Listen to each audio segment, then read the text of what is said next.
이 이야기는 서울 논현동에 실제로 있었던 어머니와 아들의 이야기를 바탕으로 각색하였습니다. 서울 논현동의 좁은 빌라촌. 하늘이 아직 어둠에 젖어 있는 새벽 5시, 박금순 여사는 빌라 옥상으로 향하는 좁은 계단을 천천히 오르고 있었습니다. 양손 가득 빨래 바구니를 들고 한 계단 올라갈 때마다 무릎에서는 뼈가 부딪히는 소리가 들렸습니다. 얼마나 삶이 무거웠으면 뼈마저 지쳐버렸을까요?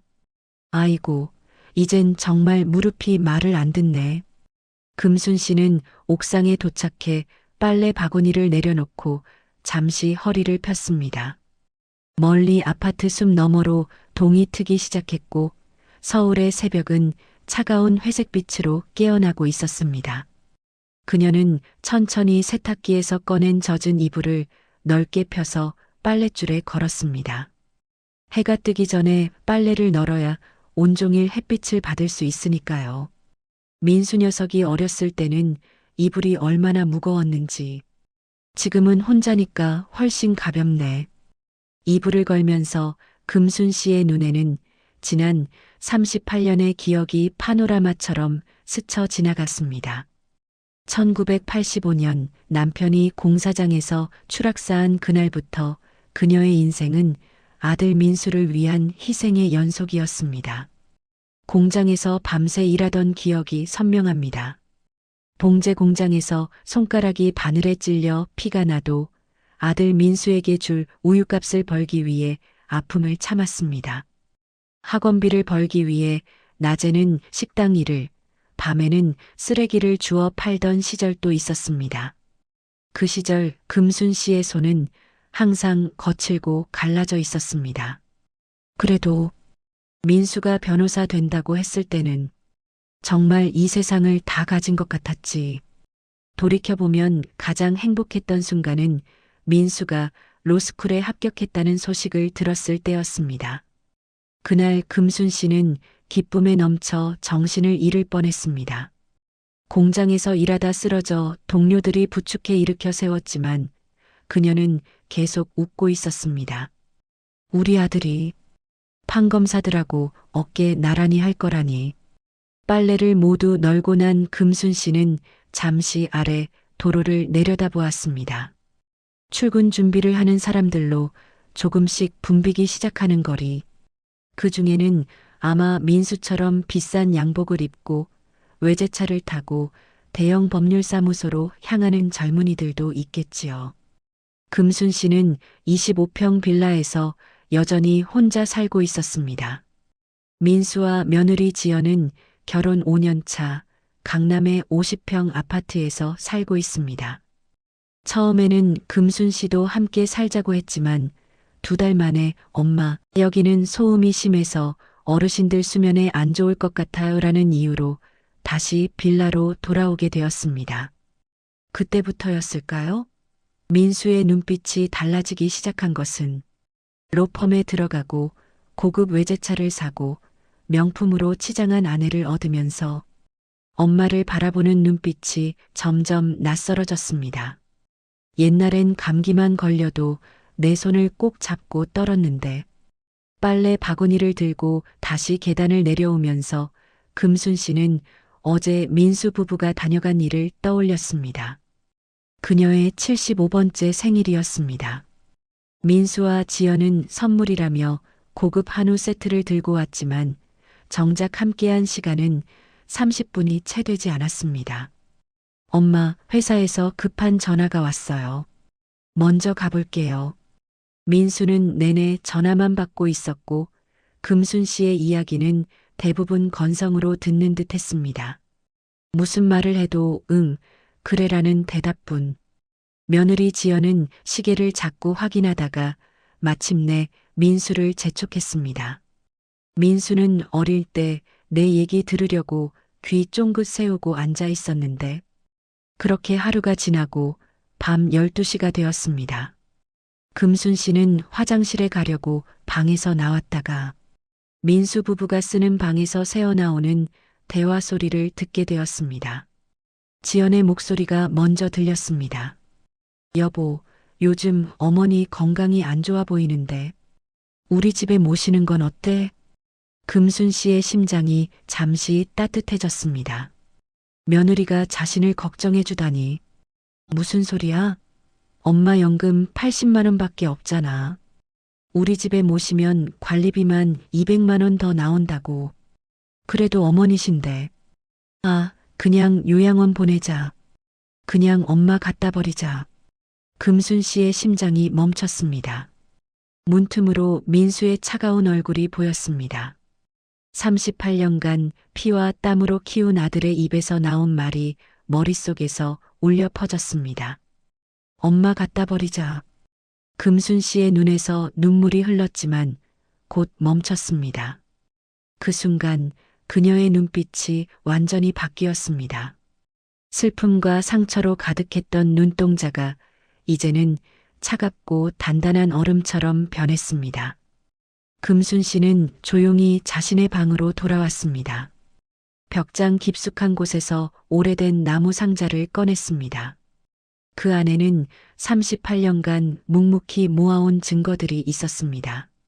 민수가 로스쿨 다닐 때 금순 씨가 빌린 사채 8천만 원의 서류들, 그 빚을 갚기 위해 3년 밤낮으로 일했던 시간들, 민수가 변호사가 되자마자 금순 씨 명의로 끊은 3억 원 대출 서류. 금순 씨는 그저 도장만 찍었을 뿐 그 돈이 어디로 갔는지조차 모릅니다. 그리고 가장 결정적인 증거. 민수가 금순 씨의 통장에서 빼돌린 5억 원 예금 내역.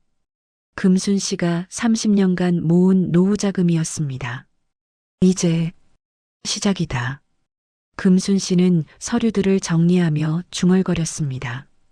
눈가의 주름은 깊었지만 그 눈빛만은 젊은 여자처럼 날카롭고 결연했습니다.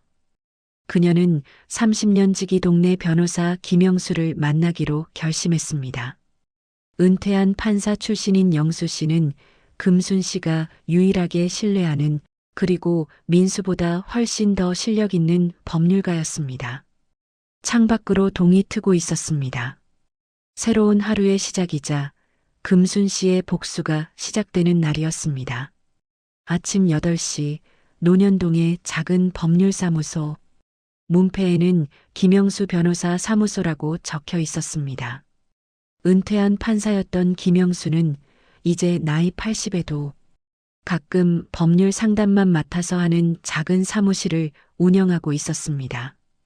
영수 씨, 내가 오늘 큰 부탁하러 왔어. 금순 씨는 나무 상자를 꺼내 영수의 책상 위에 올려놓았습니다. 영수는 오랜 친구의 얼굴을 유심히 살폈습니다. 30년 지기 친구였지만 오늘의 금수는 어딘가 달라 보였습니다. 무슨 일인데 그렇게 심각한 표정이야? 민수 녀석이 뭐 잘못했어? 금순 씨는 잠시 침묵했습니다. 그리고 어젯밤에 들은 대화를 천천히 들려주었습니다. 엄마 갖다 버리자라는 말을 전할 때도 그녀의 목소리는 떨리지 않았습니다. 내가 살면서 이런 배신감은 처음이야. 영수는 깊은 한숨을 내쉬었습니다. 그도 금순이 민수를 키우기 위해 얼마나 고생했는지 잘 알고 있었습니다. 그 시절 금순이 쓰러져 병원에 실려갔을 때 영수의 아내가 민수를 맡아 돌보기도 했으니까요. 증거들이야. 민수가 내 돈을 어떻게 빼돌렸는지, 내 명의로 어떤 대출을 받았는지 다 있어. 금순 씨는 나무 상자에서 서류들을 하나씩 꺼내기 시작했습니다. 영수는 서류를 검토하며 점점 표정이 굳어졌습니다. 금순아, 이거 완전 배임이고 사기야. 민수가 어떻게, 판사 출신인 너도 놀랐지? 변호사인 내 아들이 이런 짓을 했다니까. 금순 씨의 눈에는 이제 눈물이 없었습니다. 그저 차가운 결심만이 있었죠. 영수 씨, 내가 민수를 상대로 소송을 걸고 싶어. 영수는 놀란 눈으로 금순을 바라보았습니다. 정말 그렇게 할 거야? 내 아들인데. 나도 38년 동안은 그렇게 생각했어. 그런데 민수한테는 나는 엄마가 아니라 그냥 갖다 버릴 짐이래. 금순 씨는 담담하게 말을 이었습니다. 영수 씨, 내가 도와주지 않으면 다른 변호사를 찾을 거야. 지금 내 통장에 남은 돈으로 할 수 있는 마지막 일이 이거야. 영수는 오랫동안 침묵했습니다. 그리고 마침내 고개를 끄덕였습니다. 알았어. 내가 도와줄게. 그런데 한 가지만 약속해. 언제든 마음이 바뀌면 말해. 소송은 언제든 취하할 수 있으니까. 금순 씨는 무표정하게 대답했습니다. 그런 일은 없을 거야. 그날부터 금순 씨와 영수는 복수의 청사진을 그리기 시작했습니다. 민수를 상대로 한 사기 및 배임 민사소송을 준비하는 한편 금순 씨는 또 다른 준비를 시작했습니다. 은행에 가서 민수가 관리하던 모든 통장의 인감을 변경했고 민수 명의로 된 자신의 아파트 위임장도 취소했습니다. 집으로 돌아온 금순 씨는 서랍에서 작은 녹음기를 꺼냈습니다. 사실 그녀는 3년 전부터 민수 부부가 방문할 때마다 그들의 대화를 몰래 녹음해 왔습니다. 처음에는 혹시 자신이 치매에 걸린 경우를 대비해 중요한 대화를 기록해 두려는 목적이었습니다. 하지만 이제 그 녹음들은 강력한 무기가 되었습니다. 금순 씨는 녹음 파일들을 정리하다가 특히 충격적인 한 대화를 다시 들었습니다. 1년 전 민수와 지연이 나눈 대화였습니다. 여보, 사무실에서 20억 정도 빼돌릴 수 있을 것 같아. 이번에 처리하는 M&A 건에서 위험하지 않을까? 걸리면 면허 취소야. 걱정 마. 내가 법무법인의 회계팀 직원이랑 다 얘기했어. 세금 신고할 때 누락시키고 해외 페이퍼 컴퍼니로 돈을 빼돌릴 거야. 금순 씨는 녹음을 멈추고 깊은 숨을 내쉬었습니다. 그녀의 아들은 단순히 불효를 넘어 범죄자였던 것입니다. 다음 날 아침 금순 씨는 김영수 변호사와 함께 법원에 민사소송을 제기했습니다. 소장에는 피고 박민수가 원고 박금순의 재산을 불법적으로 유용한 사실이 상세히 기록되어 있었습니다. 소송이 제기된 지 이틀 만에 민수에게서 전화가 왔습니다. 처음으로 그의 목소리는 떨리고 있었습니다. 엄마, 이게 무슨 짓이에요? 왜 갑자기 날 고소해요? 금순 씨는 차분히 대답했습니다. 갑자기가 아니야. 너는 5년 전부터 조금씩 내 돈을 빼앗아 갔잖니. 38년 동안 내가 피땀 흘려 모은 돈을. 엄마, 그건 내가 투자하려고 잠시 빌린 거였어요. 돌려드릴 생각이었다고요. 그래. 그럼 법정에서 만나자. 거기서 내가 얼마나 잠시 빌렸는지, 얼마나 돌려줄 생각이 있었는지 판사님께 설명해 보렴. 금순 씨는 더 이상 대화를 이어가지 않고 전화를 끊었습니다. 그리고 곧바로 녹음 버튼을 눌러 방금 민수와의 대화를 저장했습니다.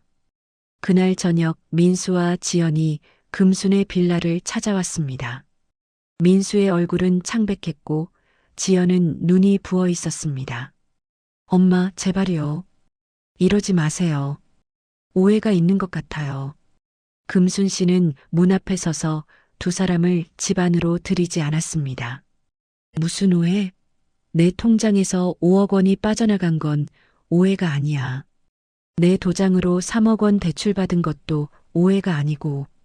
엄마, 그건 다 우리 집 살 때 필요해서 엄마 이름으로 된 집도 나중에 드리려고 했어요. 금순 씨의 눈빛이 차가워졌습니다. 너 요양원 알아보래지? 나도 알아봤어. 내가 들어갈 감옥. 민수의 얼굴이 굳었습니다. 금순 씨는 문을 닫으려 했지만 지연이 발을 걸어 막았습니다. 어머니, 정말 이러실 거예요? 민수 오빠는 변호사입니다. 이런 소송이 알려지면 법무법인에서 쫓겨날 수도 있어요. 금순 씨는 지연의 눈을 똑바로 바라보며 말했습니다. 며느리, 잘 들어. 내 아들은 38년 전 태어났어. 그때부터 난 매일 밤 잠도 제대로 못 자고 그 애를 키웠어. 공장에서 일하다 손가락 잘려도 병원도 못 가고 이랬어. 왜? 학원비 벌려고. 너희 둘이 결혼식 올릴 때 내 통장 털어서 예식장 비용 냈어. 그런데 너희가 내게 한 말이 뭐야? 엄마 갖다 버리자? 이제 와서 뭐가 무섭니까? 법무법인? 쫓겨나? 그거 다 너희가 자초한 일이야. 지연의 얼굴이 하얗게 변했습니다. 금순 씨는 이어서 말했습니다. 이제 더 이상 할 말 없으면 돌아가. 다음에는 법정에서 보자. 문이 닫히고 금순 씨는 벽에 등을 기대고 천천히 바닥에 주저앉았습니다. 가슴이 아팠습니다. 하지만 후회는 없었습니다. 이제 돌아갈 수 없는 강을 건넜습니다. 다음 날 아침 금순 씨는 신문을 펼쳐보다가 작은 기사를 발견했습니다. 대형 로펌 변호사 친모 상대로 사기 혐의로 고소당해. 아직 민수의 이름은 거론되지 않았지만 곧 모든 것이 세상에 알려질 것입니다. 금순 씨는 신문을 접으며 생각했습니다. 이제 시작이다, 민수야. 법원 앞 계단에 서 있는 금순 씨의 모습은 비장했습니다. 75세의 나이에도 그녀는 당당한 걸음으로 법정을 향했습니다. 오늘은 민사소송 첫 공판이 열리는 날이었습니다. 금순 씨, 긴장하지 마. 우리가 가진 증거는 완벽해. 김영수 변호사가 금순 씨의 어깨를 가볍게 두드렸습니다. 금순 씨는 고개를 끄덕였지만 가슴 한편에서는 아직도 무언가가 조여오는 듯 했습니다. 아무리 배신을 당했다고 해도 38년간 키운 아들과 법정에서 마주한다는 것은 쉬운 일이 아니었습니다. 법정 안으로 들어서자 이미 민수와 그의 변호사가 앉아 있었습니다. 민수는 금순 씨와 눈이 마주치자 고개를 푹 숙였습니다. 그의 얼굴은 며칠 사이에 몰라보게 야위어 있었습니다. 재판장이 입정하고 공판이 시작되었습니다. 원고 측 변호인 주장을 간략하게 설명해 주시기 바랍니다. 김영수 변호사가 자리에서 일어났습니다. 존경하는 재판장님, 이 사건은 단순한 금전 문제가 아닙니다. 이것은 우리 사회의 근간인 가족 간의 신뢰가 무너진 사례입니다. 피고 박민수는 자신의 어머니인 원고 박금순 씨의 재산을 불법적으로 유용했습니다. 원고 박금순 씨가 38년간 피와 땀으로 모은 돈입니다. 김영수 변호사는 차분하게 증거를 제시했습니다. 금순 씨 명의의 통장에서 돈이 빠져나간 내역, 금순 씨 명의로 대출받은 서류, 그리고 민수가 그 돈을 개인적인 용도로 사용했다는 증거들이 하나씩 공개되었습니다. 더불어 피고는 원고의 명의를 도용하여 3억 원의 대출을 받았으며 이 돈을 원고에게 알리지 않고 개인 용도로 사용하였습니다. 재판장은 서류를 유심히 살폈습니다. 그리고 민수 쪽을 바라보았습니다. 피고 측, 이에 대한 의견을 말씀해 주십시오. 민수의 변호사가 일어났습니다. 존경하는 재판장님, 피고는 원고의 아들로서 가족 내 재산을 공동으로 관리했을 뿐입니다. 모든 금전적 거래는 원고의 묵시적 동의 하에 이루어졌으며 결국 가족의 공동 이익을 위한 것이었습니다. 금순 씨는 그 말을 듣고 손을 꽉 쥐었습니다. 묵시적 동의라니 자신은 그 어떤 동의도 한 적이 없었습니다. 김영수 변호사가 다시 일어났습니다. 재판장님, 피고의 주장은 전혀 근거가 없습니다. 원고는 이러한 금전 거래에 대해 전혀 알지 못했으며 알았더라도 동의하지 않았을 것입니다. 이를 증명하기 위해 피고와 그의 아내가 나눈 대화 녹음을 증거로 제출하고자 합니다. 법정이 술렁였습니다. 민수는 충격을 받은 듯 얼굴이 창백해졌습니다. 김영수 변호사는 녹음 파일을 재생했습니다. 민수와 지연이 나눈 대화가 법정에 울려 퍼졌습니다. 여보, 엄마가 무슨 돈이 있다고 생각해? 연금 80만 원이 전부잖아. 그래도 통장에 5억이 있었잖아. 우리가 다 썼지만 괜찮아. 엄마는 모를 거야. 내가 통장 관리하고 있으니까. 녹음이 끝나자 법정은 침묵에 빠졌습니다. 재판장은 심각한 표정으로 민수를 바라보았습니다. 피고 측, 이 녹음에 대해 설명할 수 있겠습니까? 민수의 변호사는 당황한 기색이 역력했습니다. 민수는 고개를 푹 숙인 채 아무 말도 하지 못했습니다. 재판은 예상보다 빠르게 진행되었습니다. 증거가 너무 명백했기 때문이었죠. 판결이 내려지기까지 단 한 번의 공판만이 더 필요했습니다. 법원을 나서는 금순 씨의 등 뒤로 민수가 달려왔습니다. 엄마, 제발 이러지 마세요. 내가 잘못했어요. 용서해 주세요. 금순 씨는 돌아보지 않고 걸음을 옮겼습니다. 민수는 그녀의 팔을 붙잡았습니다. 엄마, 지연이가 떠났어요. 어제 짐을 싸서 친정으로 갔어요. 이혼하자고 해요. 금순 씨는 비로소 걸음을 멈추고 민수를 바라보았습니다. 민수의 눈에는 눈물이 고여 있었습니다. 돈 때문에 결혼한 여자가 돈 없어지니 떠나는구나. 당연한 일이지. 엄마, 제가 잘못했어요. 다시 시작할게요. 엄마 돈 다 갚을게요. 제발 소송 취하해 주세요. 이대로 가면 저 변호사 자격 박탈당해요. 금순 씨는 민수의 얼굴을 유심히 살폈습니다. 38년간 키운 아들의 얼굴. 처음 걸음마를 뗐을 때, 초등학교 입학식 날, 대학 합격 소식을 들었을 때, 수많은 기억이 스쳐 지나갔습니다. 하지만 그 모든 기억이 엄마 갖다 버리자라는 한마디 앞에서 무너져 내렸습니다. 내가 변호사 자격증 받던 날 기억나니? 내가 얼마나 자랑스러워했는지. 민수는 울면서 고개를 끄덕였습니다. 너는 5년 전에도 그랬어. 엄마, 이제 나 좀 놓아줘. 내 인생 내가 살게. 그때 내가 널 놓아줬지. 그랬더니 넌 날 버렸어. 이젠 내 차례야. 금순 씨는 민수의 손을 떼어내고 돌아섰습니다. 김영수 변호사가 그녀를 기다리고 있었습니다. 가자, 영수 씨. 금순 씨는 더 이상 뒤를 돌아보지 않았습니다. 법원 계단을 내려가는 그녀의 발걸음은 조금 더 가벼워진 것 같았습니다. 일주일 후 판결이 내려졌습니다. 법원은 금순 씨의 손을 들어주었습니다.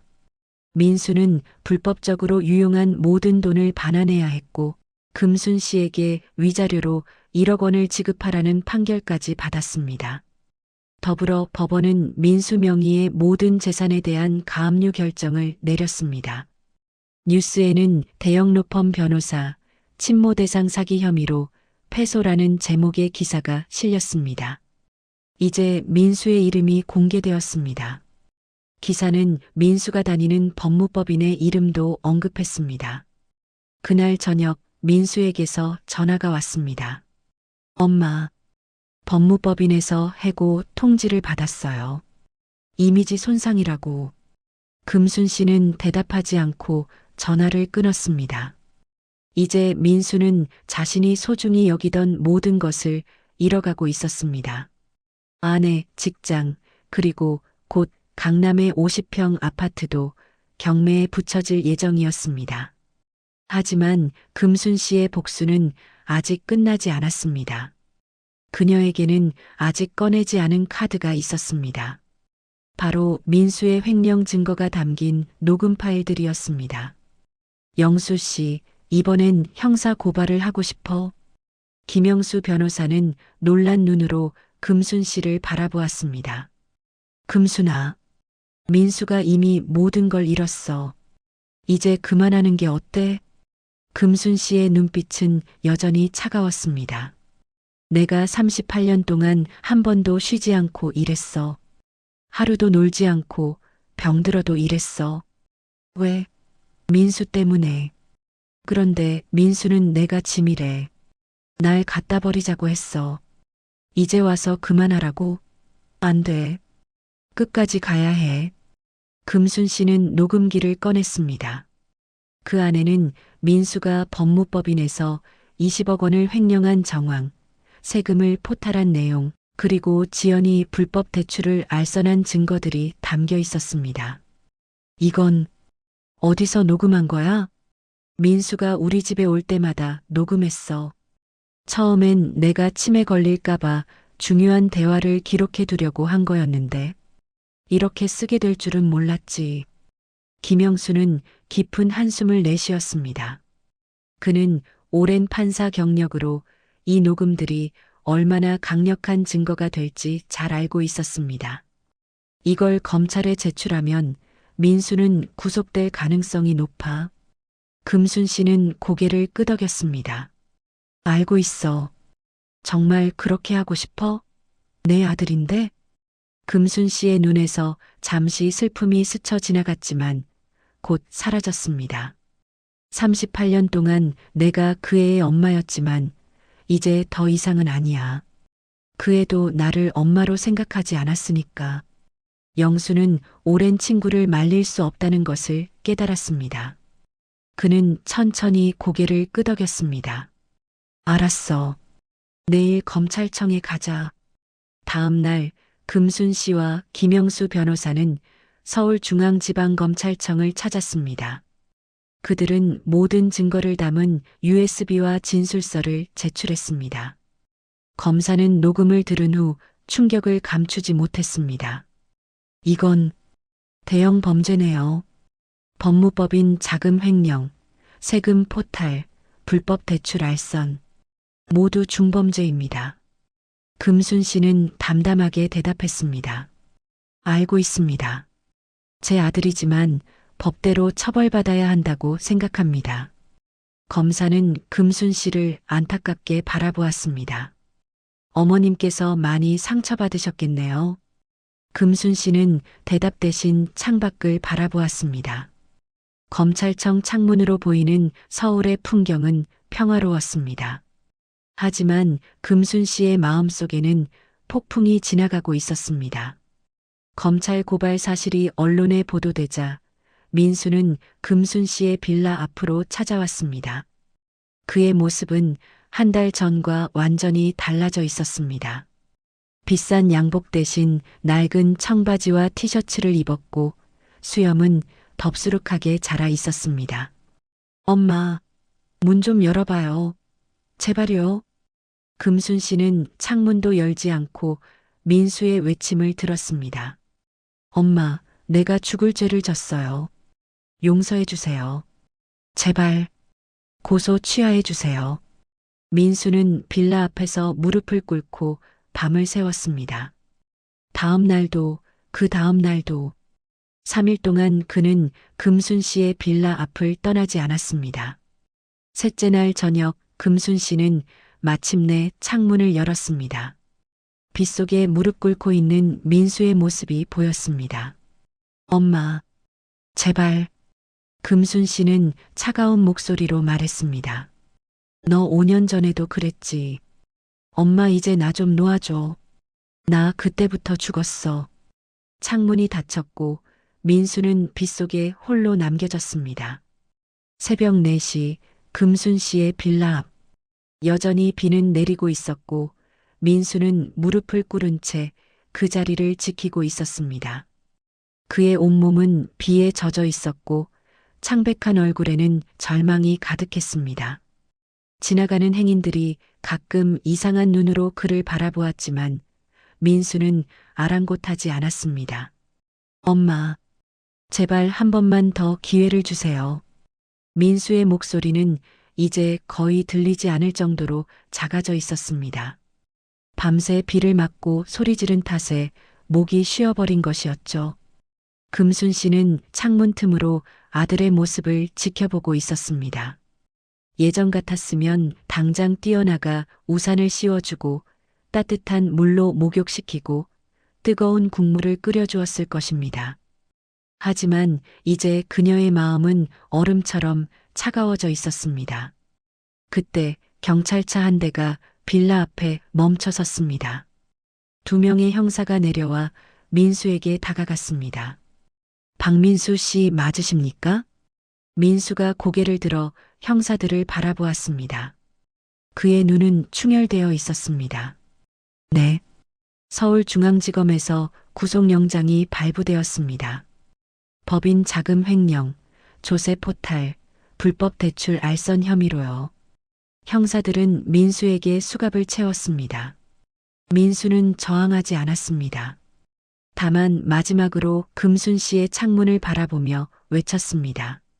엄마, 저 잘못했어요. 용서해 주세요. 금순 씨는 창문을 닫았습니다. 커튼이 내려지고 경찰차가 멀어지는 소리만이 남았습니다. 그날 아침 뉴스에는 대형 로펌 변호사, 법인 자금 횡령 혐의로 구속이라는 제목의 기사가 실렸습니다. 기사에는 민수의 얼굴이 정면으로 찍힌 사진도 있었습니다. 수갑을 찬 채 고개를 숙인 모습이었죠. 그리고 그 옆에는 작은 글씨로 제보자 피의자의 친모라는 문구가 달려 있었습니다. 금순 씨는 텔레비전을 끄고 창밖을 바라보았습니다. 빗방울이 창문을 타고 흘러내리고 있었습니다. 마치 그녀의 마음속에 남아있던 마지막 감정들이 씻겨 내려가는 것 같았습니다. 전화가 울렸습니다. 김영수 변호사였습니다. 금순아, 민수가 구속됐어. 지금 뉴스에 나왔더라. 알고 있어. 며느리도 인천공항에서 체포됐대. 해외로 도피하려다 잡혔어? 금순 씨는 잠시 침묵했습니다. 지연에 대한 생각은 많지 않았지만 그래도 한때는 며느리였기에 마음 한편이 아렸습니다. 영수 씨, 내가 너무 심했을까? 김영수 변호사는 한참을 말이 없었습니다. 그리고 천천히 대답했습니다. 금순아, 넌 그저 진실을 말했을 뿐이야. 내 아들이 저지른 범죄를 신고한 건데 그게 어떻게 심한 거야? 오히려 내가 덮어줬다면 공범이 될 수도 있었어. 그래도 내 아들인데. 그래, 내 아들이야. 하지만 그 전에 한 사람의 인간이고 법을 지켜야 할 변호사였어. 그가 선택한 길이야. 금순 씨는 깊은 한숨을 내쉬었습니다. 그리고 창밖으로 고개를 돌렸습니다. 이제 어떻게 되는 거지? 검찰에서 기소할 거고 재판이 시작될 거야. 내가 증인으로 출석해달라는 요청이 올 수도 있어. 금순 씨는 천천히 고개를 끄덕였습니다. 알았어. 그때가 오면 나갈게. 전화를 끊은 후 금순 씨는 오랫동안 자리에 앉아 있었습니다. 민수가 태어났을 때부터 지금까지 38년의 세월이 주마등처럼 스쳐 지나갔습니다. 처음 걸음마를 뗐을 때의 기쁨, 초등학교 운동회에서 달리기를 할 때 응원했던 순간, 중학교 때 아파서 밤새 간호했던 기억, 그리고 대학에 합격했을 때의 자랑스러움까지 그 모든 순간들이 이제는 먼 과거의 이야기처럼 느껴졌습니다. 마치 다른 사람의 인생을 들여다보는 것 같았습니다. 일주일 후 법원에서 공판 일정이 잡혔다는 통지가 왔습니다. 그리고 금순 씨에게는 증인 출석 요청서가 함께 도착했습니다. 금순 씨, 법정에서 민수를 마주할 준비가 됐어? 김영수 변호사가 물었습니다. 금순 씨는 묵묵히 고개를 끄덕였습니다. 걱정 마. 내가 옆에 있을 거야. 재판 당일 서울중앙지방법원. 법정은 이미 기자들과 방청객들로 가득 차 있었습니다. 어머니가 아들을 고발한 사건이라는 점이 세간의 관심을 모은 것이었죠. 금순 씨가 증인석에 앉자 법정은 더욱 조용해졌습니다. 그리고 곧 피고인 출두 명령이 내려졌습니다. 민수가 교도관의 호송을 받으며 입정했습니다. 한 달 전만 해도 당당하던 그의 모습은 온데간데 없고 초라한 수의를 입은 채 고개를 숙이고 들어왔습니다. 그는 피고인석에 앉으며 금순 씨를 향해 고개를 들었습니다. 엄마. 그의 목소리는 떨리고 있었습니다. 금순 씨는 아들과 눈을 마주치지 않았습니다. 재판장이 입정하고 공판이 시작되었습니다. 검사는 민수의 횡령 및 조세 포탈 혐의에 대해 상세히 설명했습니다. 그리고 증거로 금순 씨가 제공한 녹음 파일들을 재생했습니다. 법정에 울려 퍼지는 민수의 목소리. 자신이 법무법인에서 20억 원을 빼돌린 방법, 그 돈을 해외 페이퍼 컴퍼니로 보낸 과정, 세금 신고를 조작한 방법까지 모든 범죄 행위가 그의 목소리로 생생하게 전해졌습니다. 검사가 금순 씨에게 질문했습니다. 증인은 언제부터 피고인의 범죄 사실을 알게 되었습니까? 금순 씨는 차분하게 대답했습니다. 3년 전부터 의심이 들었습니다. 제 아들이 갑자기 생활이 호화로워졌거든요. 그래서 그때부터 대화를 녹음하기 시작했습니다. 왜 즉시 신고하지 않으셨습니까? 금순 씨는 잠시 침묵했습니다. 그리고 천천히 입을 열었습니다. 그래도 내 아들이었으니까요. 변할 거라고, 잘못을 깨달을 거라고 믿었습니다. 그런데 왜 이제 와서 신고하게 되셨습니까? 금순 씨의 눈에서 비로소 눈물이 흘렀습니다. 하지만 그녀의 목소리는 흔들리지 않았습니다. 제가 38년 동안 아들을 키우면서 단 하루도 쉬지 않고 일했습니다. 손가락이 잘려도 병이 나도 일했습니다. 아들이 좋은 대학 가게, 좋은 직업 갖게 하려고요. 그런데 제 아들은 저를 갖다 버리자고 했습니다. 요양원에. 법정이 술렁였습니다. 금순 씨는 눈물을 닦으며 계속 말했습니다. 그때 깨달았습니다. 제가 38년 동안 사랑해온 아들은 더 이상 없다고. 그래서 모든 것을 알리기로 했습니다. 검사의 질문이 끝나고 이제 민수의 변호인이 반대 신문을 시작했습니다. 증인, 혹시 피고인이 어머니를 요양원에 모시려 했던 진짜 이유를 아십니까? 금순 씨는 고개를 저었습니다. 피고인은 실은 증인께서 초기 치매 증상을 보이셔서 걱정했다고 합니다. 의사와 상담도 했고 요양원도 알아본 것이 사실입니다. 이 점에 대해 어떻게 생각하십니까? 금순 씨는 냉정하게 대답했습니다. 저는 치매가 아닙니다. 의사 진단서도 있습니다. 제 아들이 그저 핑계를 댄 것뿐입니다.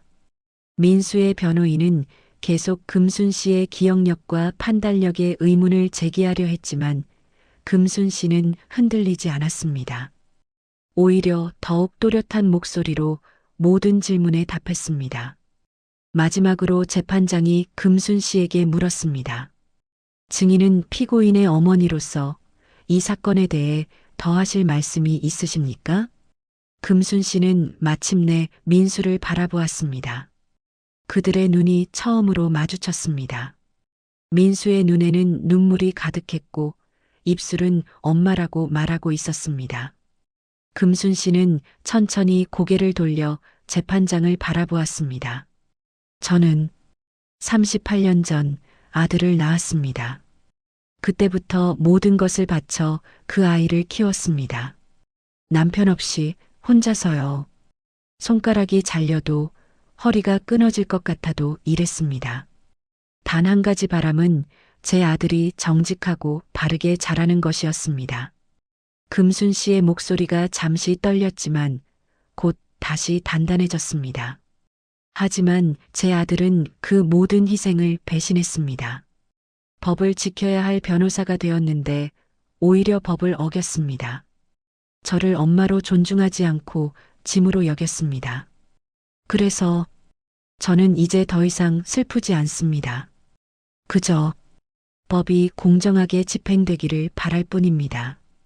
법정은 완전한 침묵에 빠졌습니다.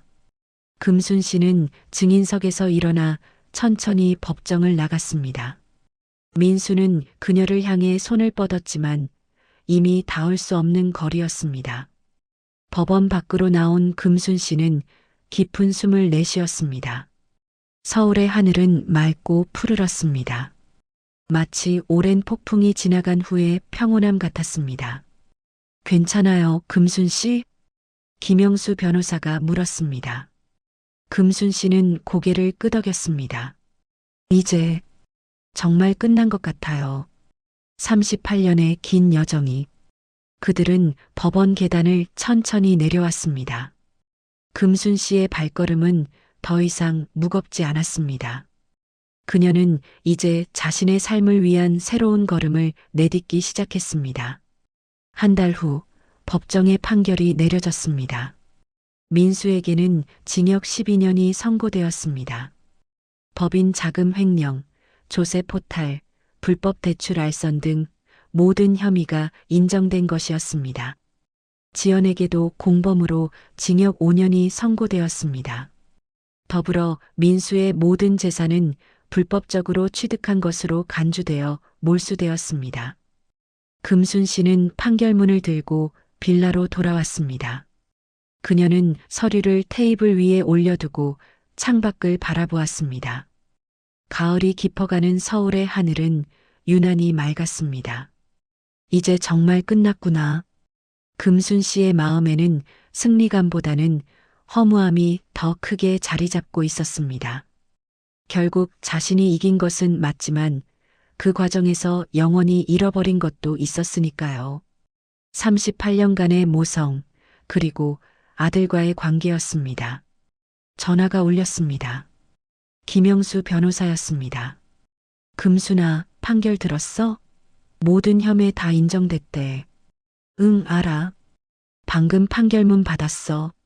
민수 재산도 다 몰수됐다던데 그중 일부는 내게 돌아갈 거야. 강남 아파트도 처분되겠지.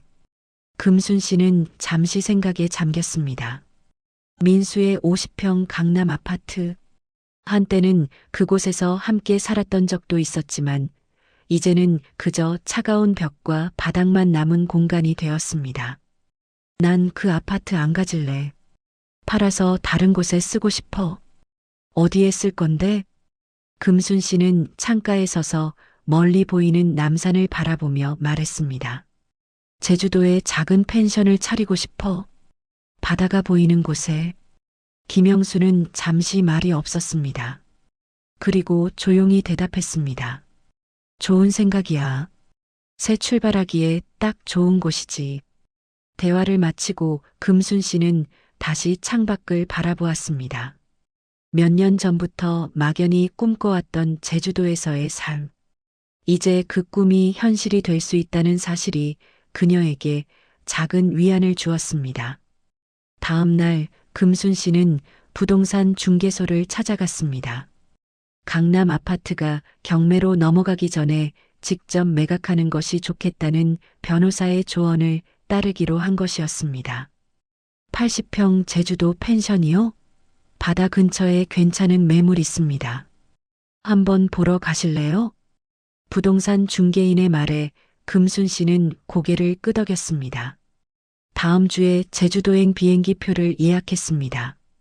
생애 처음으로 자신만을 위한 여행이었습니다. 제주도에 도착한 금순 씨는 서귀포시 근처의 작은 펜션을 둘러보았습니다. 푸른 바다가 보이는 언덕 위에 자리한 목조 건물이었습니다. 방 8개에 주방과 거실이 있는 구조로 앞마당에는 작은 정원도 있었습니다. 여기 정말 좋네요. 금순 씨의 눈에 처음으로 반짝임이 돌아왔습니다. 바다를 바라보며 앉아있을 수 있는 테라스, 맑은 공기, 그리고 서울에서 느낄 수 없었던 평화로움. 이곳에서라면 새로운 삶을 시작할 수 있을 것 같았습니다. 바로 계약하겠습니다. 금순 씨는 생애 처음으로 큰 결정을 망설임 없이 내렸습니다.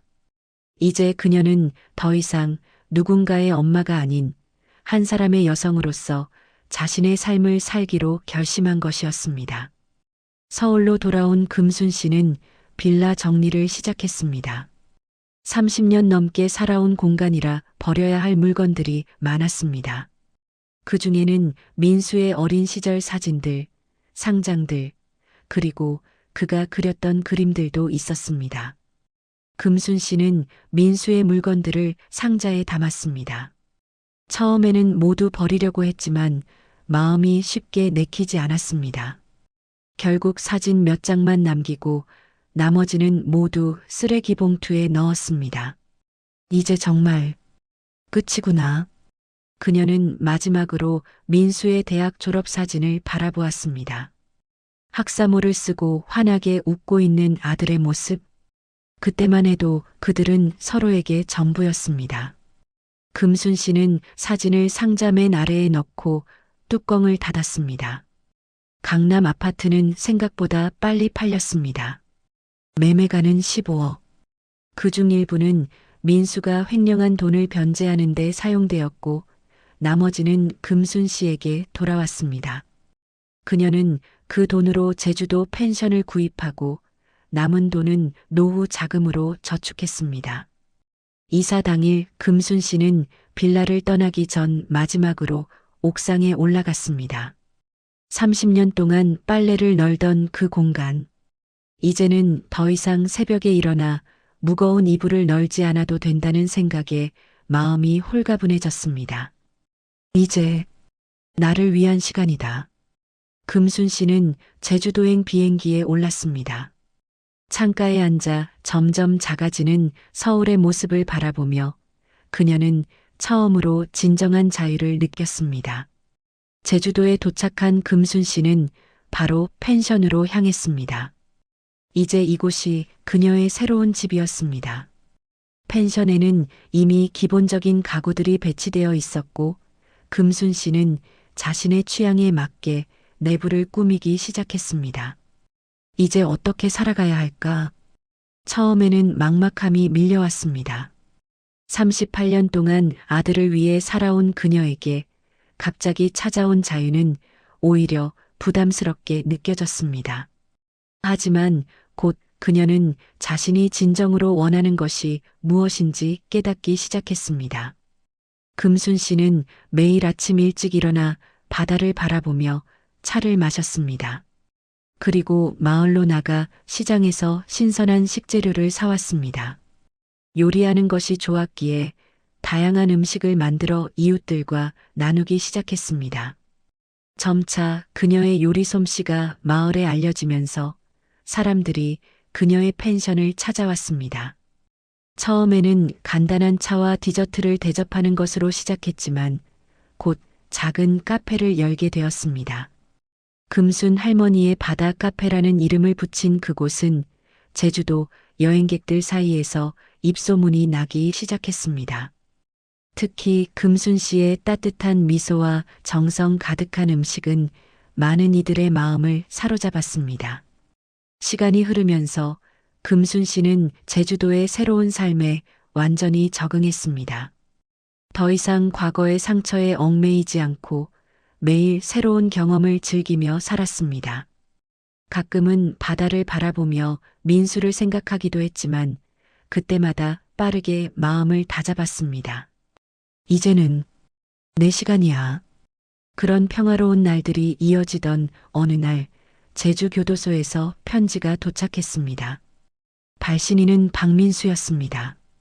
금순 씨는 편지를 한참 바라보았습니다. 열어볼지 말지 고민했습니다. 결국 그녀는 편지를 열었습니다. 17페이지에 달하는 긴 편지였습니다. 민수는 자신의 잘못을 깊이 뉘우치고 있다고 했습니다. 교도소에서의 생활, 그리고 매일매일 느끼는 후회와 그리움에 대해 썼습니다. 엄마, 제발 한 번만 만나주세요. 얼굴이라도 보고 싶습니다. 제가 정말 잘못했습니다. 남은 생애 동안 속죄하며 살겠습니다. 편지의 마지막 문장이었습니다. 금순 씨는 편지를 다 읽고 난 후 오랫동안 창밖을 바라보았습니다. 푸른 바다와 하늘이 맞닿은 수평선, 그 끝없는 경계가 그녀의 마음처럼 느껴졌습니다. 금순 씨는 천천히 일어나 난로 앞으로 걸어갔습니다. 저녁 무렵이라 바람이 차가워져 난로에 불을 지피고 있었습니다. 그녀는 민수의 편지를 한 장 한 장 난로에 넣었습니다. 불꽃이 종이를 태우며 타오르는 모습을 지켜보았습니다. 마지막 한 장이 남았을 때 그녀는 잠시 망설였습니다. 하지만 곧 결심한 듯 그 마지막 종이마저 불 속에 던졌습니다. 민수의 마지막 말, 제발 한 번만 만나주세요. 라는 문장이 불길 속에 사라졌습니다.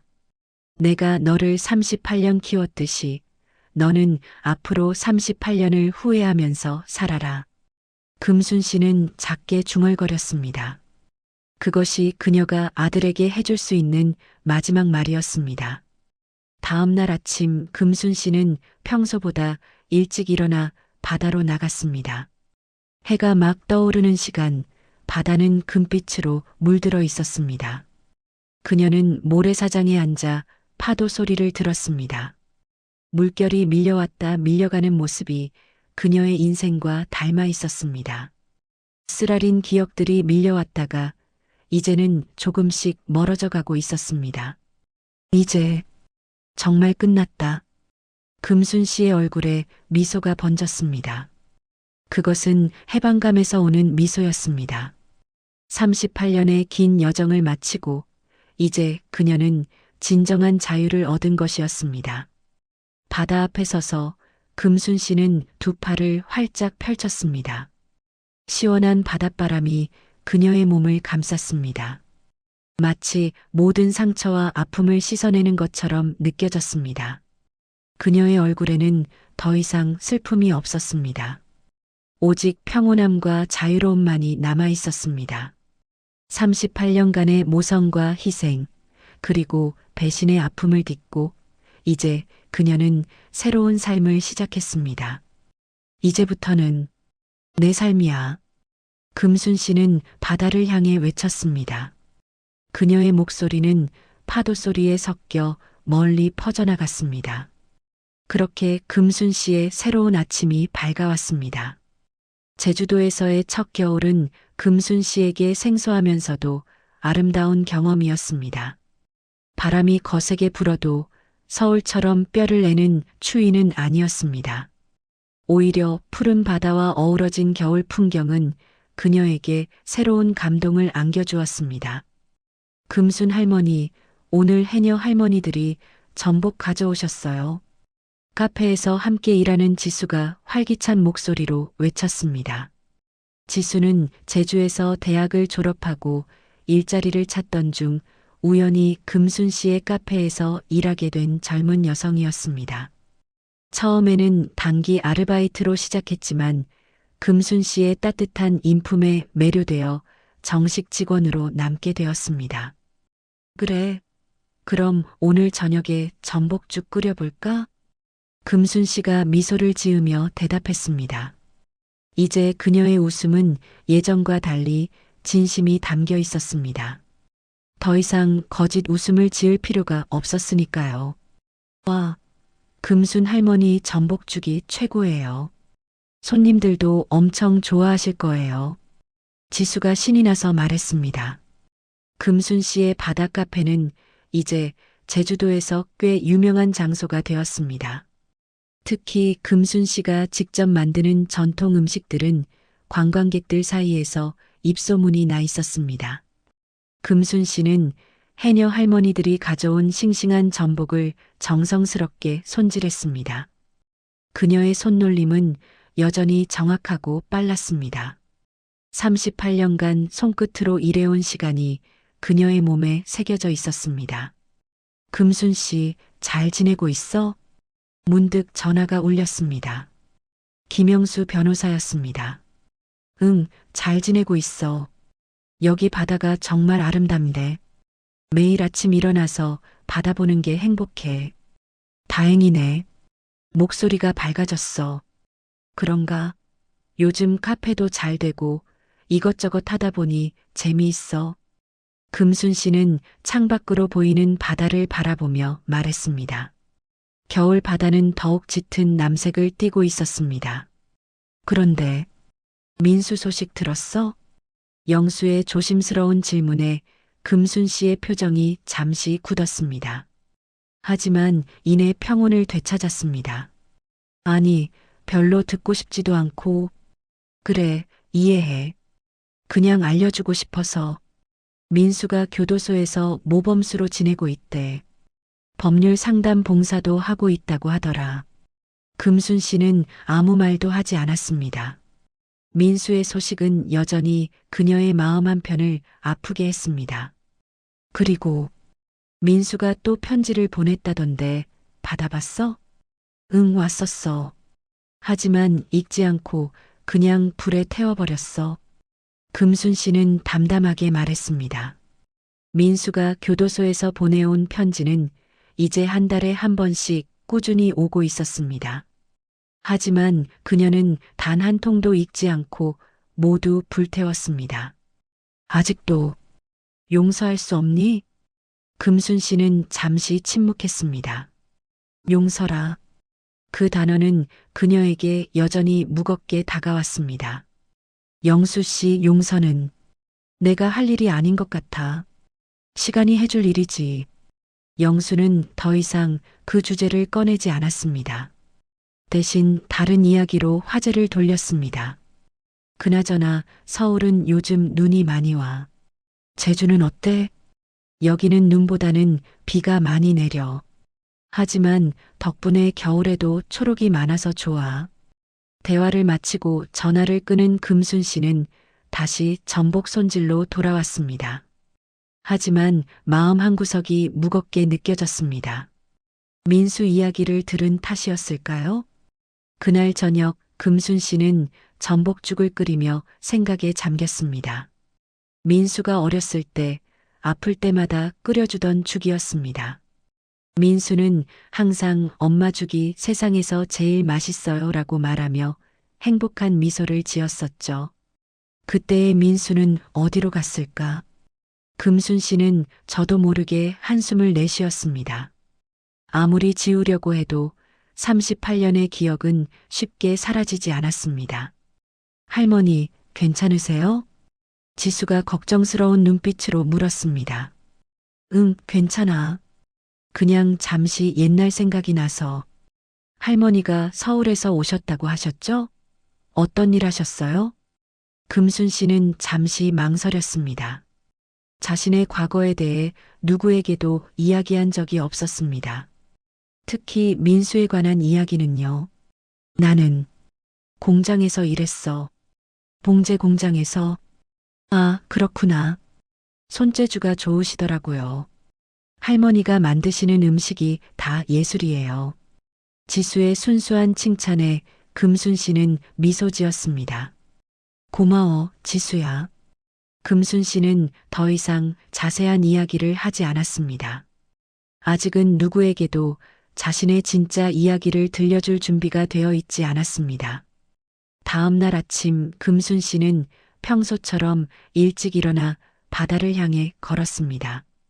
겨울 바다는 고요했고 해안선을 따라 산책하는 것이 그녀의 일상이 되었습니다. 모래사장 위를 걷던 중 그녀는 모래 위에 누군가 쓴 글씨를 발견했습니다. 엄마, 보고 싶어요. 금순 씨의 심장이 멈춘 듯 했습니다. 그 글씨, 분명 민수의 글씨체였습니다. 주변을 둘러보았지만 아무도 보이지 않았습니다. 설마 민수가 여기 온 건 아니겠지? 금순 씨는 불안한 마음으로 집으로 서둘러 돌아왔습니다. 집 앞에 도착했을 때 그녀는 현관 앞에 놓인 작은 꽃다발을 발견했습니다. 메모가 하나 꽂혀 있었습니다. 엄마, 용서해 주세요. 금순 씨의 손이 떨렸습니다. 민수, 분명 민수가 제주도에 온 것 같았습니다. 하지만 어떻게? 그는 아직 교도소에 있어야 했습니다. 불안한 마음으로 김영수 변호사에게 전화를 걸었습니다. 영수 씨, 혹시 민수가 출소했어? 아니, 아직 10년 이상 남았잖아. 왜 그런 걸 물어? 그냥 궁금해서. 금순 씨는 자세한 이야기를 하지 않았습니다. 하지만 마음속 불안은 커져만 갔습니다. 그날 카페를 닫고 집으로 돌아온 금순 씨는 또 다른 편지를 발견했습니다. 이번에는 현관문 틈에 끼워져 있었습니다. 떨리는 손으로 편지를 열어보았습니다. 엄마, 잠시 면회 휴가를 받았습니다. 모범수로 지내서 특별 휴가를 받을 수 있었어요. 단 하루만이라도 엄마 얼굴 보고 싶었습니다. 내일 아침 7시 바다 카페에서 기다리겠습니다. 오지 않으셔도 이해합니다. 그저 한 번만 뵙고 싶었을 뿐입니다. 민수 드림. 금순 씨는 편지를 내려놓고 의자에 주저앉았습니다. 심장이 빠르게 뛰었습니다. 민수를 만나야 할까요? 아니면 무시해야 할까요?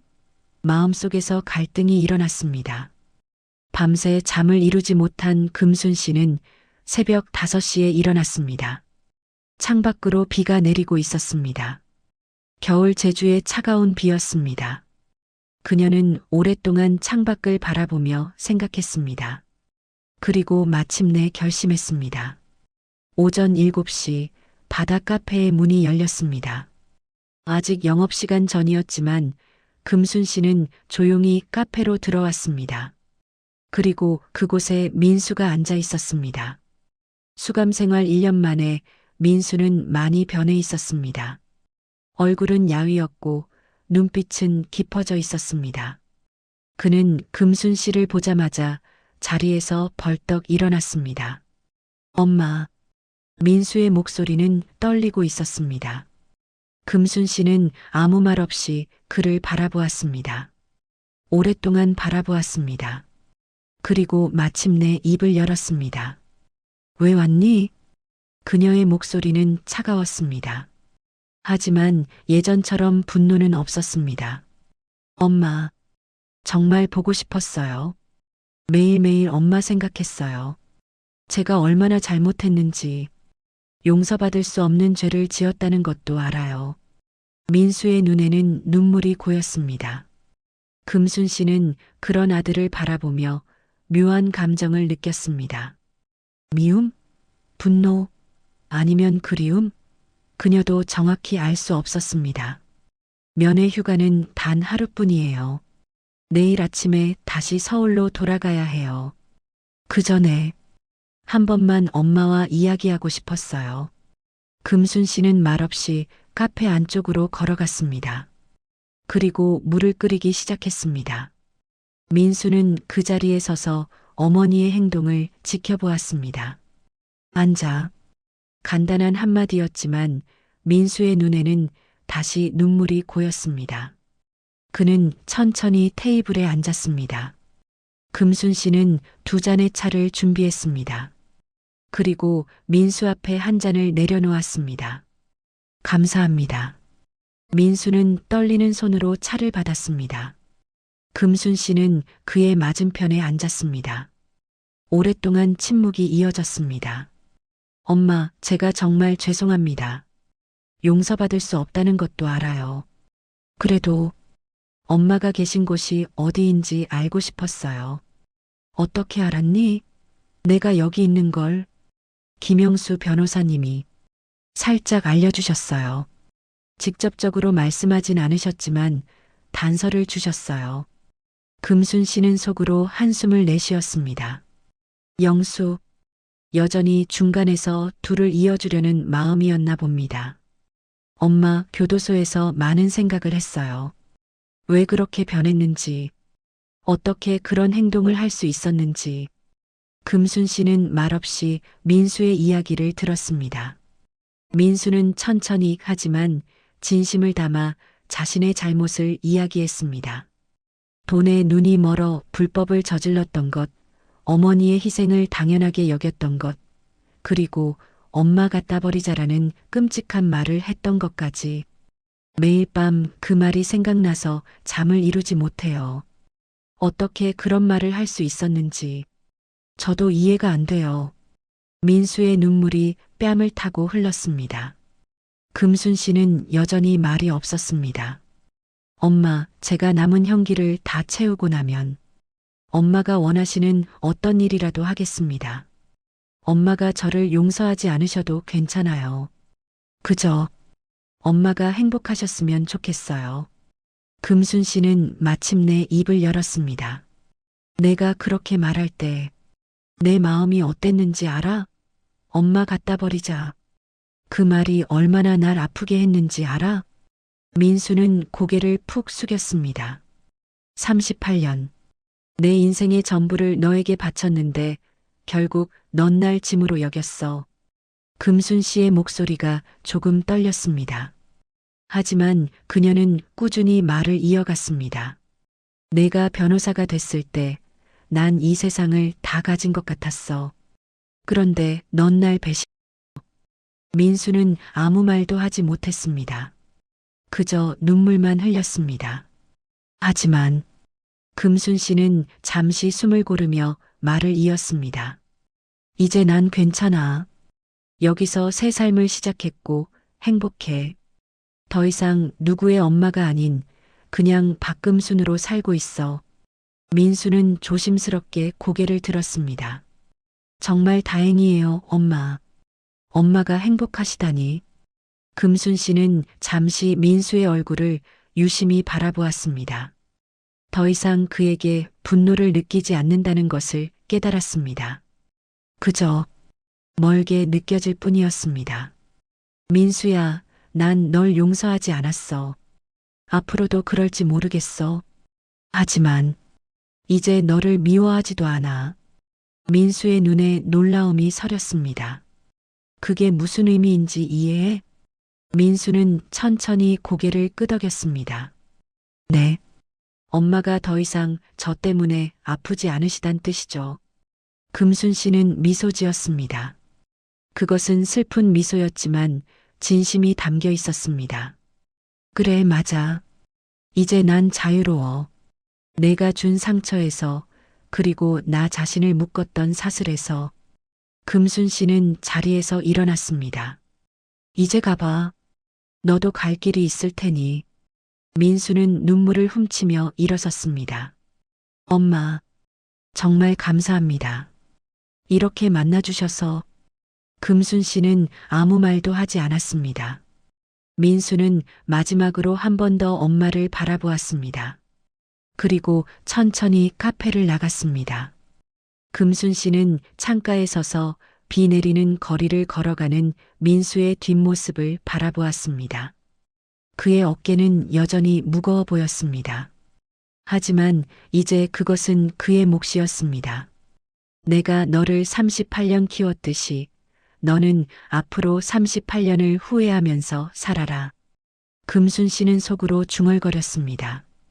하지만 이번에는 분노가 아닌 담담한 사실의 확인이었습니다. 비가 그치고 제주의 겨울 햇살이 카페 안으로 스며들기 시작했습니다.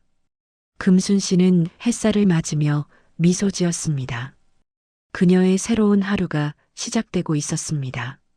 제주도의 봄은 조용히 찾아왔습니다. 금순 씨의 펜션 앞마당에는 노란 유채꽃이 피어나기 시작했고 바다는 더욱 선명한 푸른빛을 띄었습니다. 민수와의 만남 이후 3달이 지났지만 금순 씨에게는 마치 오래전 일처럼 느껴졌습니다. 할머니, 오늘 예약 3팀 더 들어왔어요. 지수가 활기찬 목소리로 외쳤습니다. 봄이 되면서 관광객이 늘어났고 금순 할머니의 바다 카페는 더욱 분주해졌습니다. 그래, 그럼 오늘 해물파전도 준비해야겠구나. 금순 씨는 싱긋 웃으며 대답했습니다. 카페 일은 그녀에게 새로운 활력소가 되었습니다. 관광객들과 이야기를 나누고 자신의 요리로 그들을 기쁘게 하는 일이 행복했습니다. 할머니, 이거 보세요. 블로그에 저희 카페 리뷰가 올라왔어요. 제주도에서 꼭 가봐야 할 숨은 맛집으로 소개됐대요. 지수가 들뜬 목소리로 말했습니다. 금순 씨는 미소 지었지만 컴퓨터나 인터넷은 잘 모르기 때문에 그저 지수의 기쁨에 함께 기뻐할 뿐이었습니다. 다행이구나. 손님들이 좋아해 주니 고맙지. 오후가 되자 카페는 관광객들로 가득 찼습니다. 금순 씨는 주방에서 분주히 음식을 만들었고 지수는 손님들을 응대했습니다. 그렇게 바쁜 하루가 지나고 저녁이 되어서야 카페가 조용해졌습니다. 할머니, 오늘도 대박이었어요. 이대로면 여름 성수기에는 더 바빠질 것 같아요. 지수가 기쁜 표정으로 말했습니다. 그래도 너무 많은 손님을 받지 말자. 우리가 감당할 수 있는 만큼만 하는 게 좋겠어. 금순 씨는 여유로운 미소를 지었습니다. 그녀는 이제 돈보다 삶의 질을 더 중요하게 여기게 되었습니다. 무리하게 일하지 않고 즐기면서 살고 싶었습니다. 네, 할머니 말씀이 맞아요. 저도 할머니처럼 여유롭게 살고 싶어요. 지수의 말에 금순 씨는 잠시 생각에 잠겼습니다. 자신이 여유롭게 살게 된 것은 얼마나 큰 변화였을까요? 38년 동안 단 하루도 쉬지 않고 일했던 그녀였는데 이제는 바다를 바라보며 여유를 즐기고 있었습니다. 사람이 참 신기하지? 환경이 바뀌면 이렇게 달라질 수 있다니. 금순 씨가 혼잣말처럼 중얼거렸습니다. 네, 할머니, 무슨 말씀이세요? 아니, 그냥 내 생각이야. 지수야, 오늘 정말 수고 많았어. 이제 집에 가서 쉬렴. 지수는 인사를 하고 집으로 돌아갔습니다. 금순 씨는 카페 문을 잠그고 테라스로 나가 의자에 앉았습니다. 저녁 바다는 또 다른 모습이었습니다. 붉은 노을이 수평선을 물들이고 파도 소리가 마음을 편안하게 해주었습니다. 그때 휴대폰이 울렸습니다. 김영수 변호사였습니다. 금순아, 잘 지내니? 응, 잘 지내. 봄이 와서 카페가 더 바빠졌어. 다행이네. 목소리가 정말 밝아졌어. 금순 씨는 미소 지었습니다. 영수는 그녀의 오랜 친구로서 그녀의 변화를 누구보다 잘 알고 있었습니다. 그런데 한 가지 말해줄 게 있어. 영수의 목소리가 갑자기 진지해졌습니다. 금순 씨는 무언가 중요한 이야기가 있음을 느꼈습니다. 무슨 일이야? 민수가 교도소에서 펜팔 봉사활동을 시작했대. 어린 학생들에게 편지를 쓰고 그들의 고민을 들어주는 일이래. 금순 씨는 아무 말도 하지 않았습니다. 민수에 관한 이야기는 여전히 그녀의 마음을 복잡하게 만들었습니다. 그리고 교도소에서 법률 상담도 하고 있다고 해. 다른 수감자들에게 법률 조언을 해주는 거지. 그렇구나. 금순 씨는 담담하게 대답했습니다. 민수가 변하고 있다는 사실에 어떤 감정을 느껴야 할지 모르겠다는 생각이 들었습니다. 금순아, 너무 많은 걸 바라는 건 아니야. 그냥 알고 있으면 좋을 것 같아서 말해줬어. 고마워, 영수 씨. 관심 가져줘서. 전화를 끊은 후 금순 씨는 오랫동안 바다를 바라보았습니다. 민수, 그가 정말 변하고 있는 걸까요? 아니면 그저 출소를 앞당기기 위한 연기일까요? 그녀로서는 알 수 없었습니다. 다음 날 아침 금순 씨는 우체통에서 또 다른 편지를 발견했습니다. 발신인은 역시 박민수였습니다. 3달 전 민수와의 만남 이후에도 그는 꾸준히 편지를 보내오고 있었습니다. 이전에는 모든 편지를 읽지 않고 불태웠지만 이번에는 무언가 다른 마음이 들었습니다.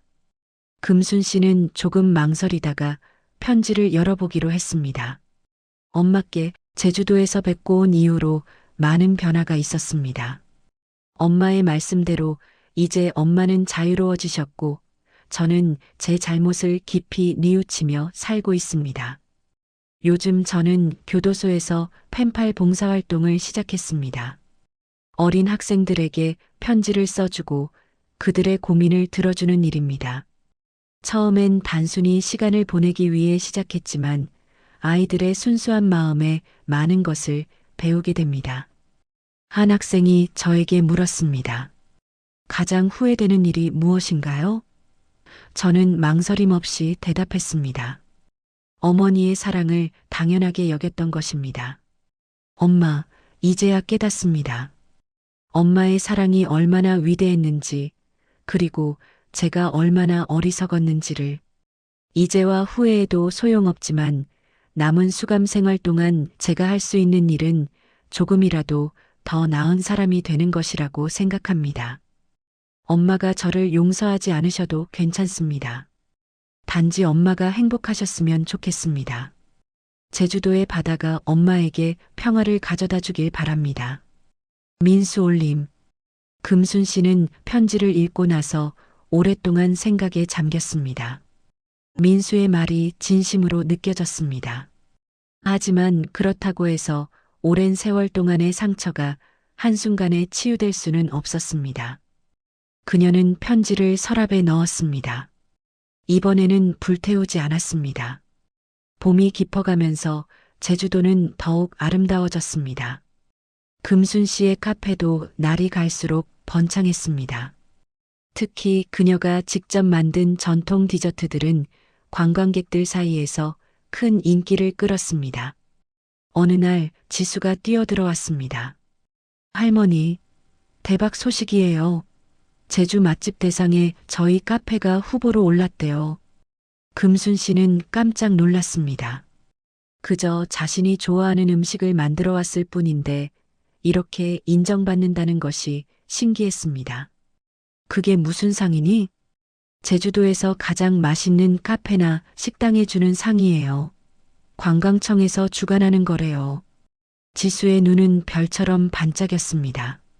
정말 우리 같은 작은 카페가 그런 상을 받을 수 있을까? 당연하죠. 할머니의 요리는 정말 특별해요. 손님들도 다 그렇게 말하잖아요. 금순 씨는 쑥스러운 듯 웃었습니다. 그녀는 원래 칭찬받는 것에 익숙하지 않았습니다. 38년 동안 희생하며 살아왔지만 그 누구도 그녀의 노고를 인정해주지 않았으니까요. 수상식 당일 금순 씨는 지수의 도움으로 단정하게 차려입었습니다. 평소 잘 입지 않던 원피스를 입고 머리도 예쁘게 손질했습니다. 할머니, 정말 예쁘세요. 지수가 감탄했습니다. 금순 씨는 부끄러움에 얼굴이 붉어졌습니다. 75살 노파가 뭐가 예쁘겠니? 진짜예요. 할머니는 당당하고 멋있어요. 제 롤모델이세요.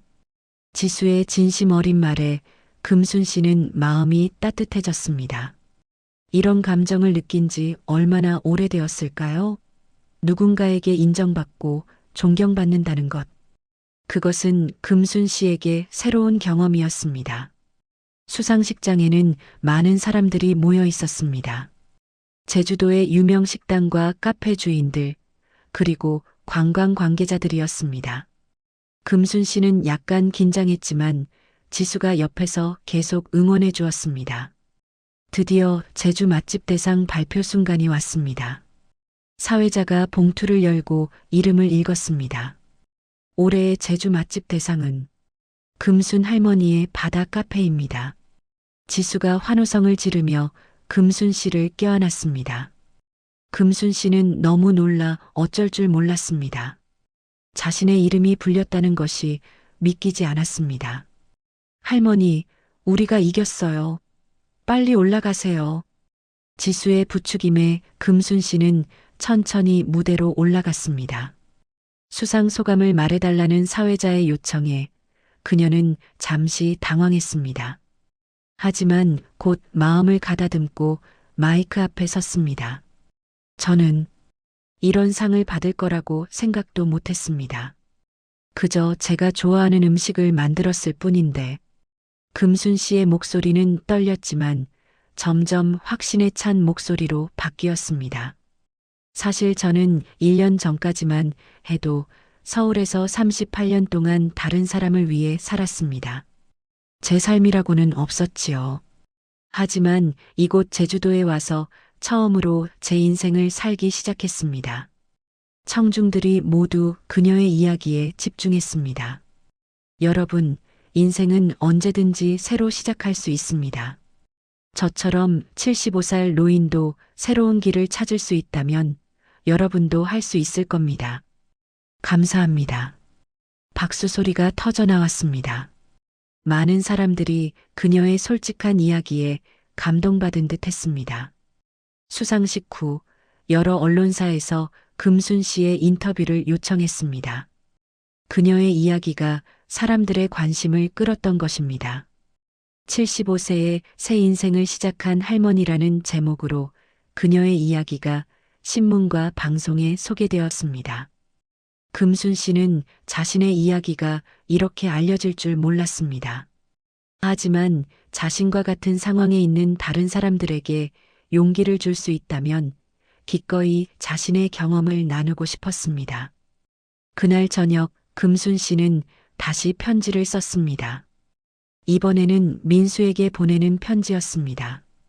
민수에게 오늘 나는 제주 맛집 대상이라는 것을 받았다. 내가 이런 상을 받을 줄 누가 알았겠니? 내 편지를 읽었다. 내가 변하고 있다니 다행이구나. 민수야, 나는 아직도 너를 완전히 용서하지는 못했다. 하지만 이제 너를 미워하지도 않는다. 그저 각자의 길을 가는 것 같구나. 내가 진정으로 변하고 있다면 그건 정말 다행스러운 일이다. 삶은 언제나 우리에게 두 번째 기회를 준다. 내가 75살에 새 인생을 시작했듯이 너도 새롭게 시작할 수 있을 것이다. 박금순. 금순 씨는 편지를 봉투에 넣고 우체통에 넣었습니다. 그리고 바다를 향해 걸었습니다. 달이 바다 위에 은빛길을 만들어내고 있었습니다. 그녀의 마음속에 평화가 찾아왔습니다. 아직 완전한 용서는 아니었지만 그것은 시작이었습니다. 시간이 흐르면 상처도 조금씩 아물 것입니다. 그리고 언젠가는 진정한 평화가 찾아올 것입니다. 금순 씨는 달빛 아래 서서 깊은 숨을 들이마셨습니다.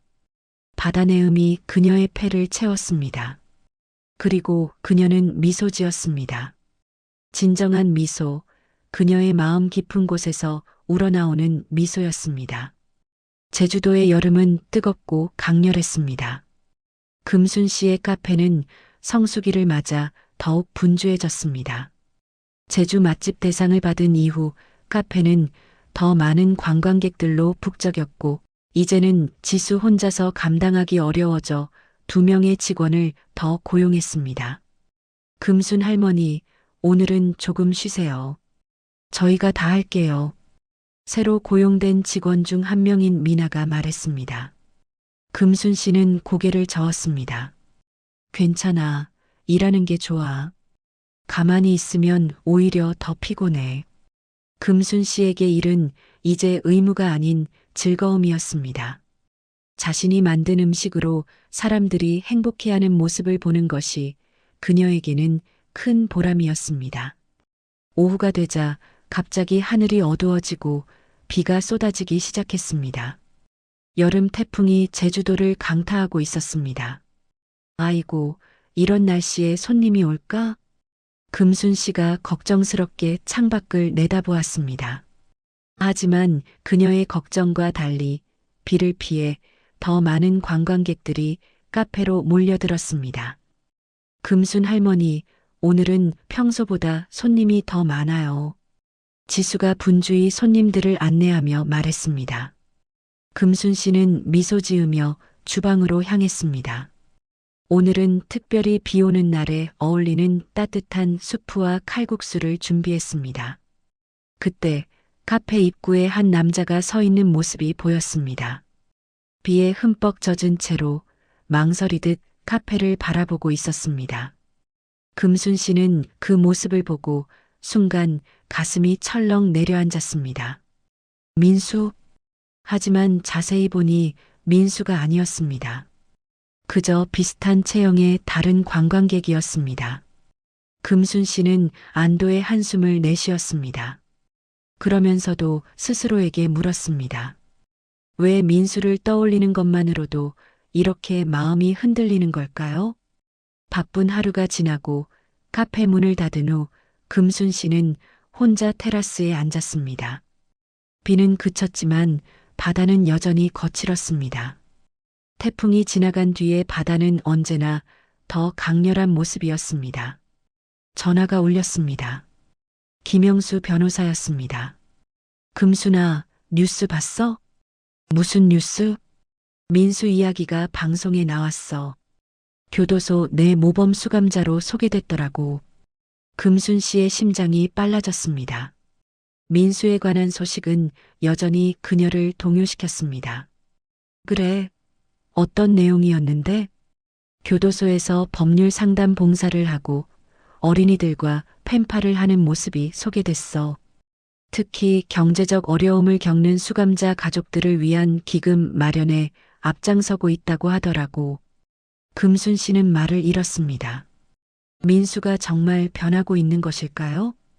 그리고 인터뷰에서 너에 대한 이야기도 했어. 나에 대해? 뭐라고 했는데? 자신이 어머니에게 씻을 수 없는 죄를 지었다고.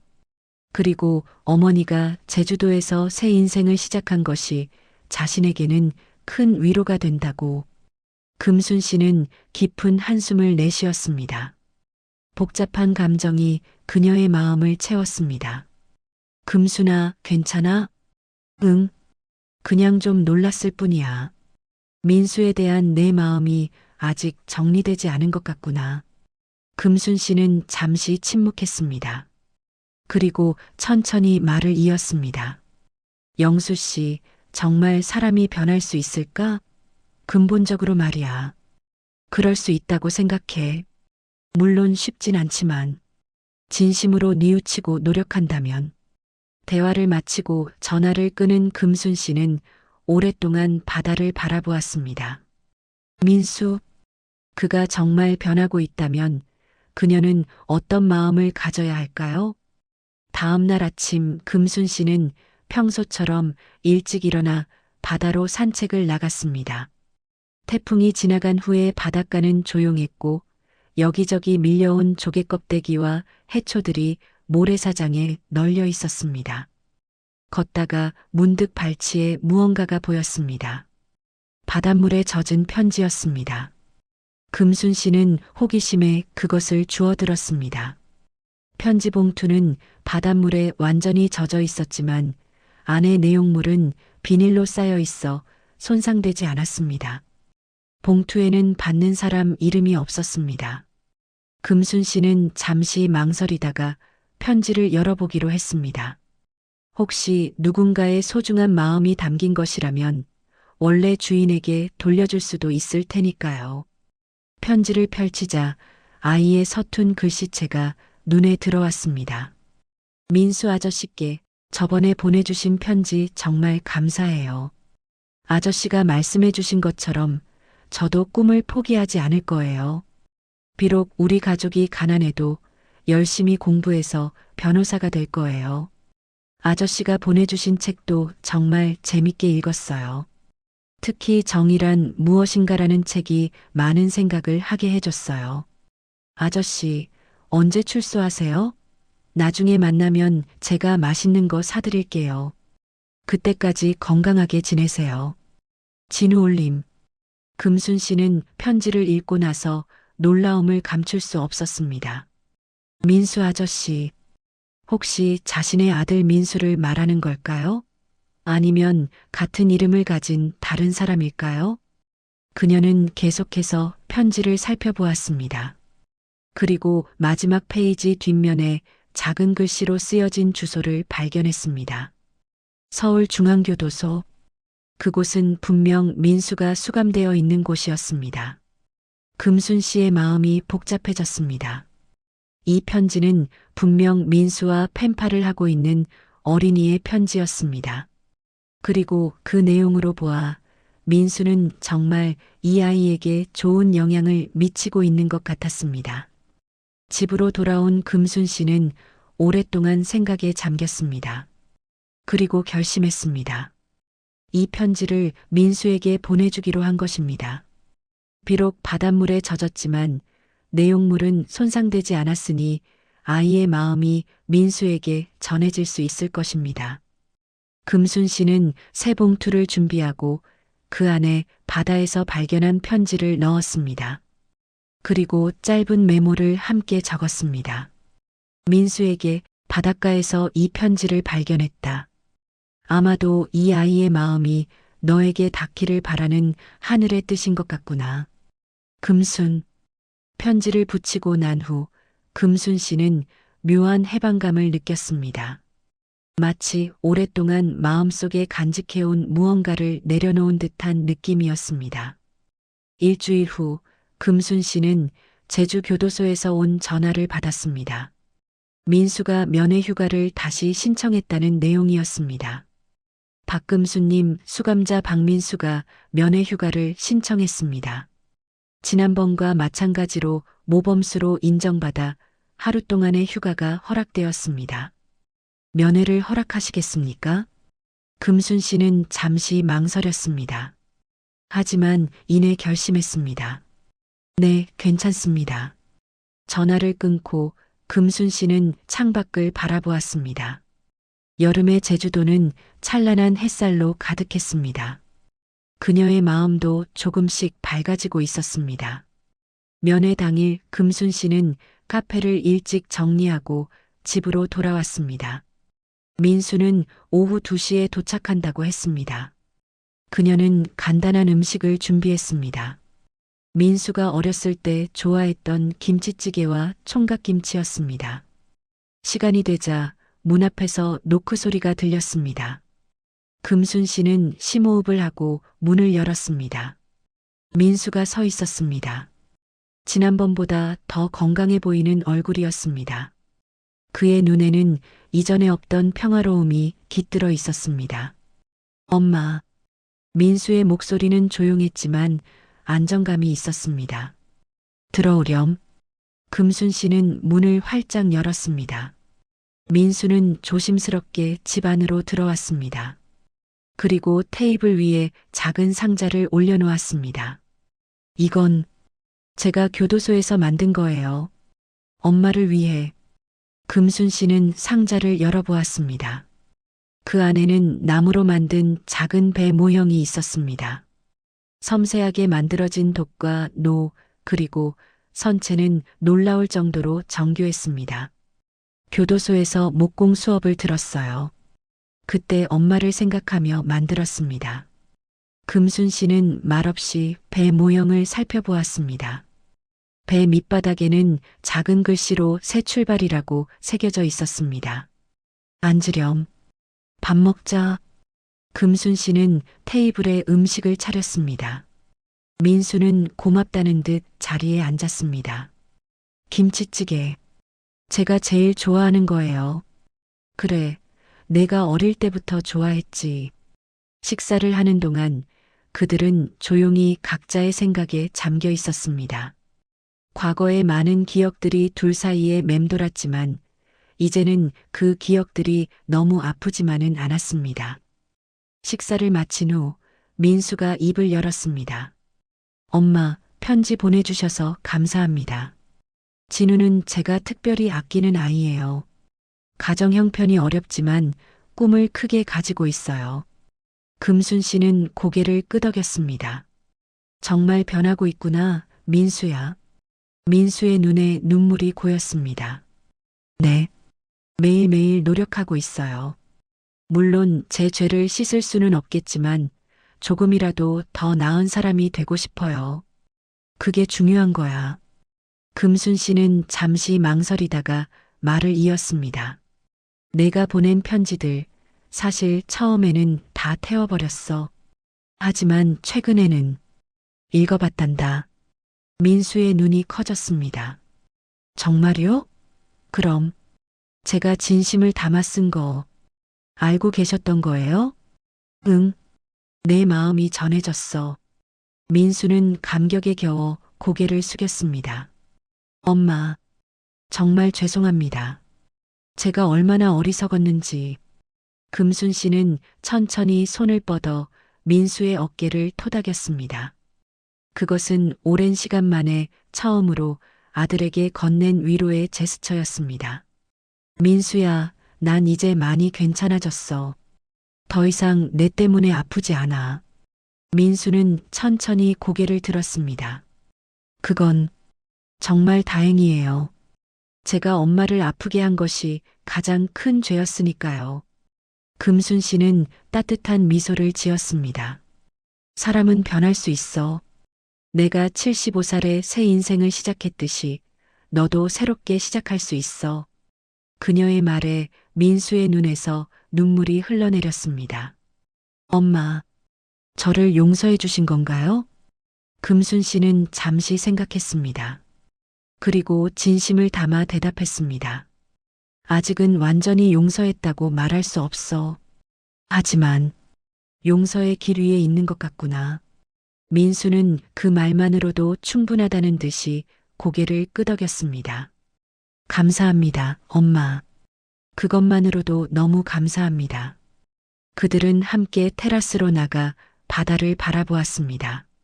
제주의 여름 바다는 찬란한 푸른빛으로 빛나고 있었습니다. 엄마, 여기서의 삶은 어떠세요? 행복해. 처음으로 내 인생을 살고 있는 것 같아. 민수는 미소 지었습니다. 정말 다행이에요. 엄마가 행복하신 모습을 보니 저도 행복합니다. 그들은 오랫동안 바다를 바라보며 이야기를 나누었습니다. 과거의 이야기, 현재의 일상, 그리고 미래의 꿈까지. 마치 오랜 시간 만에 처음으로 진정한 대화를 나누는 것 같았습니다. 저녁이 되어 민수가 떠날 시간이 되었습니다. 그는 마지막으로 금순 씨에게 인사를 했습니다. 엄마, 정말 감사합니다. 오늘 이렇게 만나주셔서. 금순 씨는 고개를 끄덕였습니다. 조심히 가렴. 민수는 돌아서려다가 다시 금순 씨를 바라보았습니다. 엄마, 제가 출소하면 혹시 다시 만날 수 있을까요? 금순 씨는 잠시 생각했습니다. 그리고 진심을 담아 대답했습니다. 그때가 되면 알게 되겠지. 민수는 그 말에 만족한 듯 미소 지었습니다. 그는 고개를 숙여 인사하고 천천히 걸어갔습니다. 금순 씨는 그의 뒷모습이 사라질 때까지 바라보았습니다. 그날 밤 금순 씨는 테라스에 앉아 별을 바라보았습니다. 제주의 밤하늘은 무수한 별들로 가득했습니다. 그녀의 마음에는 오랜만에 평화가 찾아왔습니다. 내가 너를 38년 키웠듯이 너는 앞으로 38년을 후회하면서 살아라. 예전에 그녀가 했던 말이 생각났습니다. 하지만 이제 그 말의 의미가 조금 달라진 것 같았습니다. 민수의 후회는 단순한 벌이 아니라 그를 더 나은 사람으로 만드는 과정이 되어가고 있었습니다. 금순 씨는 깊은 숨을 들이마셨습니다. 바다 내음이 그녀의 폐를 가득 채웠습니다. 그리고 그녀는 미소 지었습니다. 진정한 미소, 그녀의 마음 깊은 곳에서 우러나오는 미소였습니다. 이제 정말 괜찮아졌구나. 금순 씨의 목소리가 밤바람에 실려 멀리 바다로 퍼져나갔습니다. 그녀의 새로운 인생은 이제 막 시작되고 있었습니다. 더 이상 과거의 아픔에 묶여 있지 않은 진정한 자유의 인생이었습니다.